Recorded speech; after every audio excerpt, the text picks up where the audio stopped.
And so we've got a talk from Davide Piras. So Davide, please go ahead and share your screen.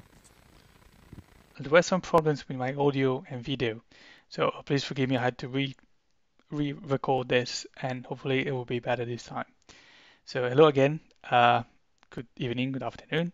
My name is Davide Piras, and I've just recently completed my PhD in data intensive science at University College London, starting now a new postdoc at UCL.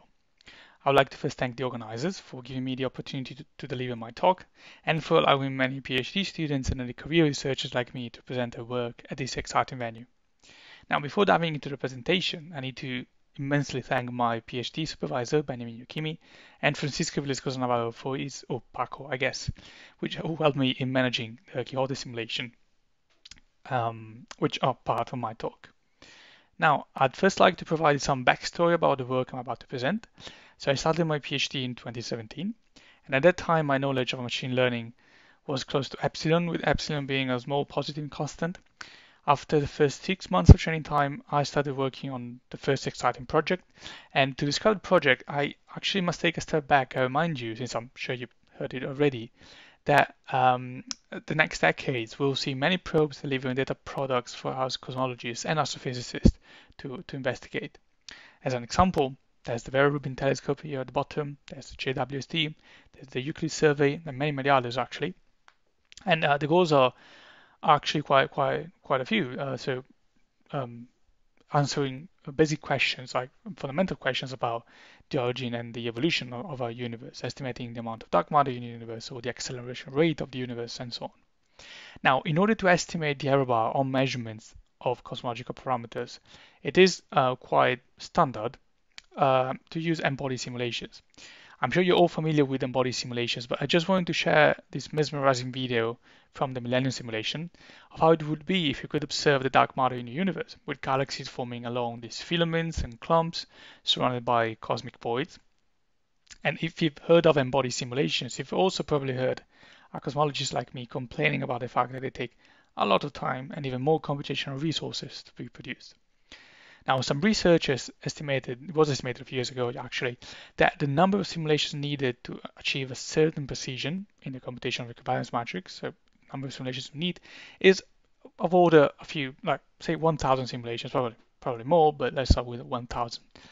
And now the problem is that, as far as I know, but Euclid people might know this better than me, as of 2019, the grand total number of simulations produced by the collaboration is nowhere close to 1,000, and it's actually closer to 1. So just one simulation was produced, and this is the flagship simulation, which is a remarkable simulation with unprecedented features, but clearly it's not enough. So the original project was to investigate the application of machine learning generative models to accelerate the production of these embodied simulations.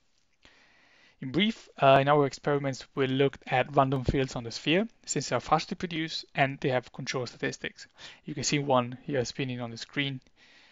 And now we get to 2019, and some of you might even remember me presenting my preliminary work at Ascona in Switzerland. So we train a variational autoencoder on Gaussian random fields like the ones at the top, and the generated samples look like the ones at the bottom.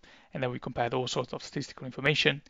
And yeah, these results were preliminary in the sense that we then tried to apply this to a lognormal random field, and to lognormal random fields, and we were never really able to make it work. So we wrapped up this project in 2020, which is when we also realized we learned at least 2 lessons. Let me go through them in detail. So lesson number 1, unfortunately, it is quite hard to learn an embodied simulation, to train a model to reproduce an embodied simulations. And both VAs, so variational autoencoders, and GANs, generative adversarial networks, are quite hard to train. So many papers actually confirm this in the literature. So embodied simulations are too challenging for scalable machine learning. They're hard to feed to machine learning hardware. They require a lot of annotatable training data. And even then, we might not be able to capture the small scale details of the distribution of the large scale structure of the universe. So we actually turn our attention to something a bit different, but equally important, which is summary statistics. And this is when I was involved in the CosmoPower project, thanks to Alessio Mancini, which you can see smiling here in the picture in the bottom right. He spoke about CosmoPower at this conference, so you might want to search for his talk as well. And the idea of CosmoPower is to emulate cosmological power spectra in a flexible manner using machine learning. So just as a brief overview, um, one must first produce training data, so pairs of power spectra and cosmological parameters. Then one trains a machine learning model on this, and then one can plug the trained model, usually in this case a neural network, set of neural networks with some clever details, and one can take this model, plug it into the procedural sampler, and accelerate by many orders of magnitude the production, like the actual inference, the Bayesian analysis on this data. Now, as an appetizer, I'm showing here the results that we got for the Planck 2018 analysis. So this is a CMB analysis where the standard model will take, the standard approach will take a few hours to produce the contours. While our emulator, we were able to obtain these contours in 15 seconds. And Alessio will tell you more about, how good Cosmos Power can be, what are its limitations, and also we apply this to Euclid-like survey. Now, this was done between 2020 and 2021, and we get to 2021 when I'm actually right now to tell you the second lesson, which is as follows, and actually the core part of the rest of the talk.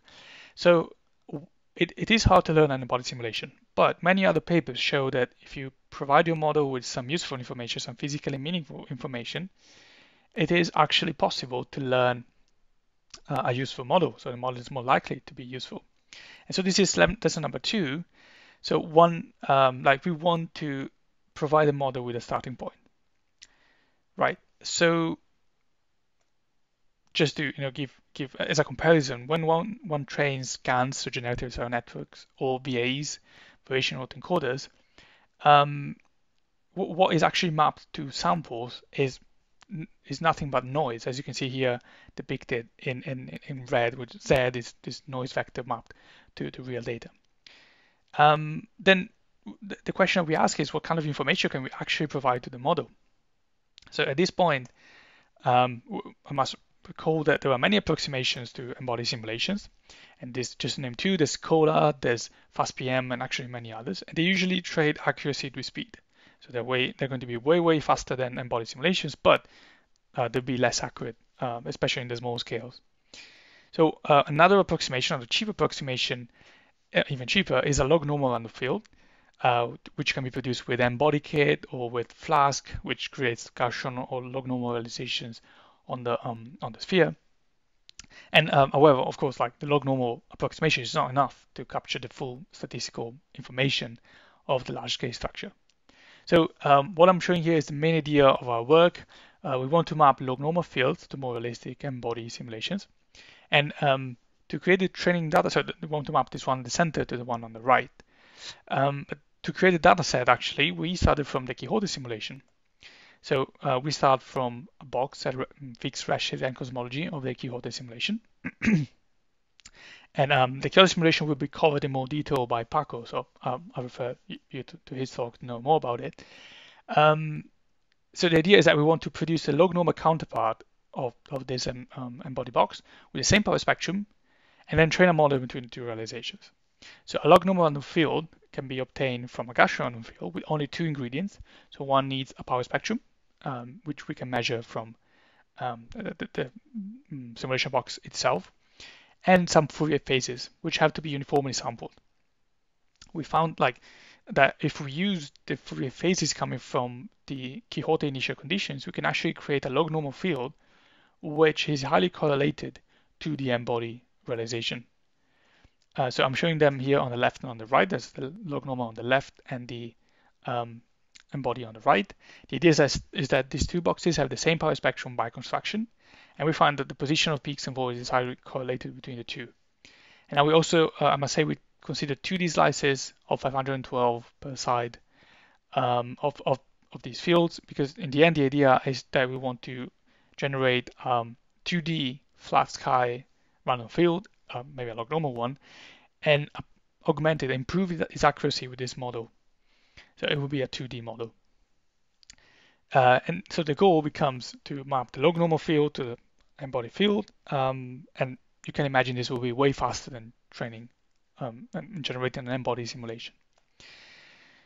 So far, no machine learning was involved, you might have noticed, but well, we did try many models, actually, especially machine learning models, to map the log normal to the Embody.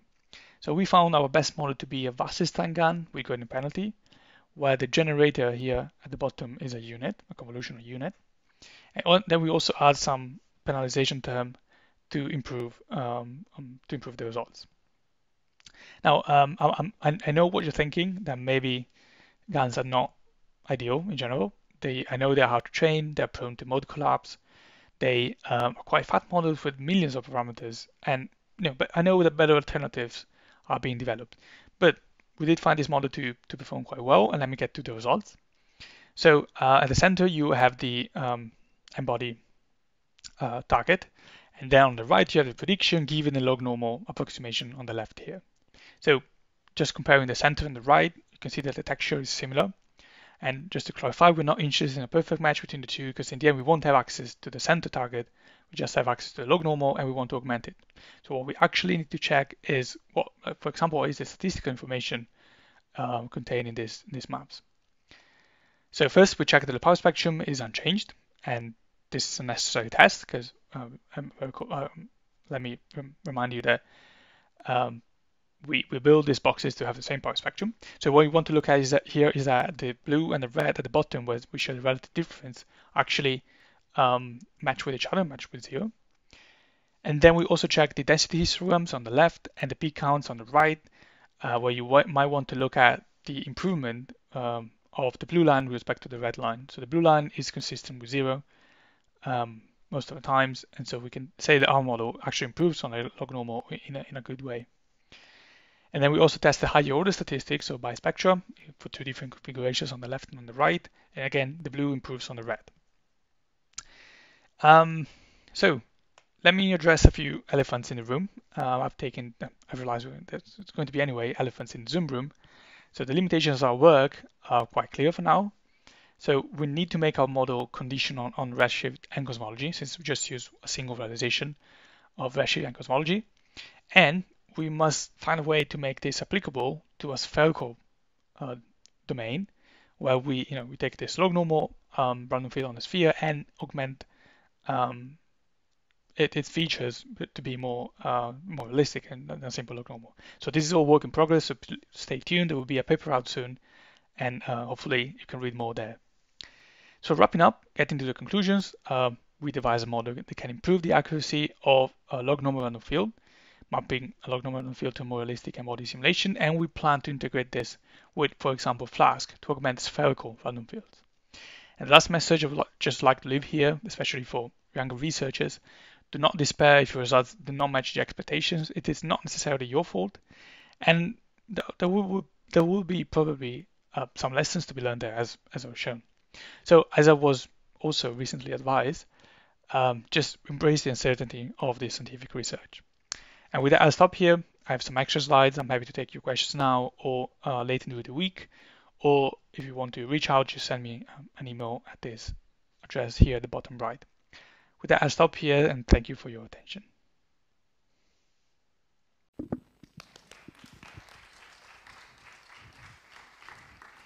Are there any questions in the room? There's one there. Say your name before you talk. Hi, it's Niall Jeffrey. I just wanted to ask what the idea for application of this method was, just because I was thinking once you have enough simulations to train your network on, then surely you have enough simulations to, for example, do simulation-based inference without doing this step. Thanks. Yeah, I agree with you. Can you hear me okay again now that I turn the video on? Can you hear me okay?